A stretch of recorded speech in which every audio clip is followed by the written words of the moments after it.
আজকে আমি আপনাদের সঙ্গে শেয়ার করব রথযাত্রার স্পেশাল জিলিপির একটি রেসিপি। এই জিলিপি খেতে কিন্তু আমরা সবাই ভালোবাসি, আর এই জিলিপি আমরা সবসময় বাইরের থেকে নিয়ে আসি।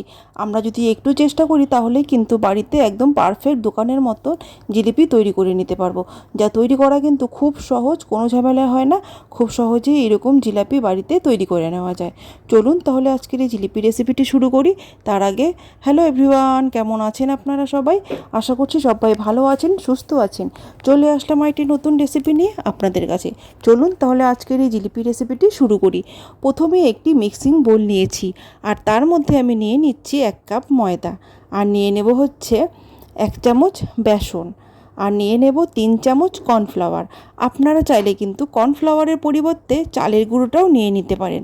আর তারপর নিয়ে নেব হচ্ছে 1/2 চামচ বেকিং সোডা, আর নিয়ে নেব হচ্ছে 1 চামচ ঘি। এবার এই সমস্ত উপকরণগুলিকে খুব ভালোভাবে মিশিয়ে নিতে হবে, মানে একটার সঙ্গে আরেকটাকে খুব ভালোভাবে মিশিয়ে নিতে হবে। মিশিয়ে নিয়েছি, তারপর নিয়ে নেব হচ্ছে 1 কাপ জল। তো পুরো জল আমি একবারে দেব না, ওই 1/2 কাপ প্রথমে দিলাম, দিয়ে একটা ব্যাটার তৈরি করব। একটা হ্যান্ড উইক্স নিয়ে এইভাবে ঘুরিয়ে ঘুরিয়ে ব্যাটার তৈরি করব। তো এখানে কিন্তু আরও জল লাগবে, তাই আমি বাকি 1/2 কাপ জলও নিয়ে নিলাম।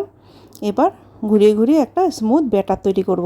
তো এখানে একটু জল আরেকটু লাগবে, তারপর আমি ওই 3 চামচের মতো জল নিয়েছি। এর থেকে বেশি জল কিন্তু আর নেওয়া যাবে না। ওই 1 কাপ ময়দার জন্য 1 কাপ জল আর 3 চামচ জল আমি নিয়েছি। খুব বেশি জল নিলে কিন্তু পাতলা হয়ে যাবে। এইভাবে 10 মিনিট ধরে ঘুরিয়ে ঘুরিয়ে একটা স্মুথ ব্যাটার তৈরি করতে হবে। আপনি যতক্ষণ এইভাবে ফেটাবেন তত বেশি ভালো হবে ব্যাটারটা। আমি কিন্তু এই ব্যাটারটাকে 10 মিনিট কন্টিনিউ এইভাবে ফেটিয়েছি, আর তারপরেই কিন্তু এত সুন্দর একটা স্মুথ ব্যাটার তৈরি হয়েছে। তো আপনারা যদি হ্যান্ড উইক্স দিয়ে না করেন তাহলে একটা কাঁটা চামচ দিয়েও এই কাজটা করে নিতে পারেন। তারপর আমি ঘনত্বটা আপনাদেরকে দেখাচ্ছি, ঘনত্বটা কতটা আছে। খুব বেশি ঘনও না, আবার খুব বেশি পাতলাও না। তারপর এইভাবে চামচ বা হাতার মধ্যে নিয়ে পেছন দিকে এইভাবে টান দিলে যদি এইভাবে উঠে যায়, তাহলে মানে বুঝবেন যে ব্যাটারটা একদম পারফেক্ট হয়েছে।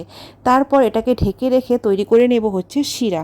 আর শিরার জন্য আমি কড়াই বসিয়ে দিয়েছি গ্যাসে, আর দিয়ে দিলাম 1 কাপ চিনি আর 2 কাপ জল। এবার শিরাটাকে মানে চিনিটাকে গলিয়ে শিরাটা ফুটে আসা পর্যন্ত ওয়েট করব। এটা ফুটে আসার পর এর মধ্যে আমি দিয়ে দেব হচ্ছে 1 চামচ লেবুর রস।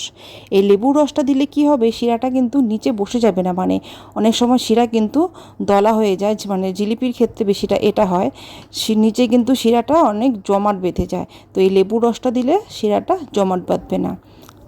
তো এইভাবে নাড়াচাড়া করে ফুটিয়ে আমি একটা আঠালো শিরা তৈরি করে নিয়েছি। খুব বেশি ঘন শিরা দরকার নেই, জাস্ট আঠালো হলেই কিন্তু হয়ে যাবে।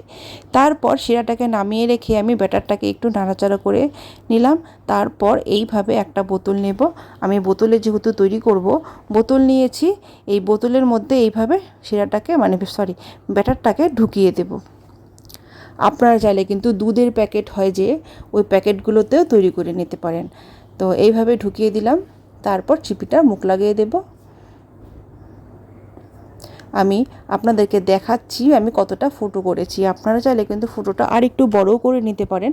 আমি এখানে একটু সরু করেছি। এবার এইভাবে লাগিয়ে দিলাম। তারপর গ্যাসে কড়াই বসিয়ে কড়াইটা গরম করে তার মধ্যে দিয়ে দিলাম তেল। তো জিলিপি ভাজবার সময় কিন্তু খুব বেশি তেলের দরকার হয় না, যতটা তেল হয় দরকার অতটা তেল দিয়ে এইভাবে ঘুরিয়ে ঘুরিয়ে আমি সমস্ত জিলিপিগুলো কিন্তু দিয়ে দিব। মানে যে কয়টায় কড়াইটার মধ্যে তেলটার মধ্যে হয় সে কয়টা আমি দিয়ে দেব।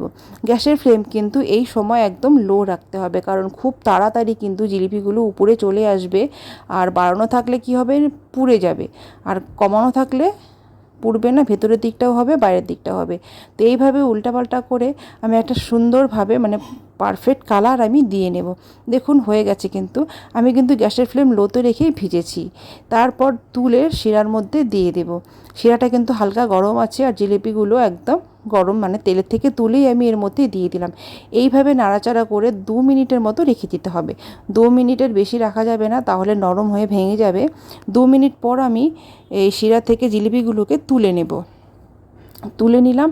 তারপর আবারও কড়াইয়ের তেলের মধ্যে এইভাবে জিলিপি দিয়ে দিচ্ছি। তো দেওয়ার আগে তেলটাকে আরেকটু গরম করে নিয়েছিলাম। তারপর গ্যাসের ফ্লেম লো রেখে জিলিপিগুলো দিয়ে উল্টে পাল্টে ভেজে শিরার মধ্যে তুলে দিয়ে দেবো। তো শিরার মধ্যে দিয়ে দিলাম। তো এইভাবে সমস্ত জিলিপিগুলো কিন্তু আমি ভেজে নেব। দেখুন দেখতে কতটা সুন্দর লাগছে, খেতেও কিন্তু ঠিক ততটাই ভালো হয়েছিল। মানে একদম দোকানের মতো, আমি যে বাড়িতে তৈরি করেছি কেউ কিন্তু বলবেই না, এতটা টেস্ট হয়েছিল এই জিলিপি। আমি আপনাদেরকে ভেঙেও দেখাচ্ছি, একদম পুরো ভেতরে কিন্তু শিরা ঢুকে গেছে আর বাইরের দিকটা কিন্তু পুরো ক্রিস্পি আছে। মানে যেমন দোকান থেকে আমরা খাই কিনে এনে তেমনই হয়েছে।